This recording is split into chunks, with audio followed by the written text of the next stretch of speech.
Hello ಅಮ್ಮ. ಹಾಂ. ಇಲ್ಲಿ ಕೆಳಗಡೆ ಬಾ, ಬೇಗ ಬಾ. ಹೋಗೆ. ಅಮ್ಮ ಬಾ ಅಮ್ಮ. ನಿಂಗೆ ಗೊತ್ತು ತಾನೆ ನನ್ನ ಮಂಡಿ ನೋವು ಅಂತ, ನಡಿಯಕ್ಕೆ ಒಂದು ಸ್ವಲ್ಪ ಕಷ್ಟ ಆಗುತ್ತೆ ಅಂತ. ಸರಿ ಬಿಡು, ನೀನೇ ಮಿಸ್ ಮಾಡ್ಕೊತೀಯ.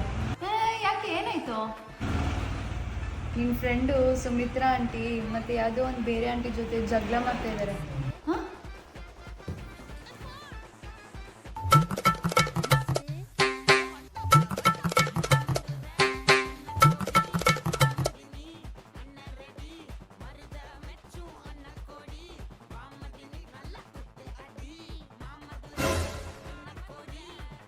ಯಾವಾಗ ಬಂದೆ? ಸುಮ್ಮನೆ ಇರೆ. ಹೋಗ್ಮ, ಜಗಳ ಬಿಡಿಸು. ನೋಡಕ್ ಚೆನ್ನಾಗೈತೆ, ಒಂದು ಸ್ವಲ್ಪ ತಾಳ್ಮೇಲೆ ಹೋಗ್ತೀನಿ.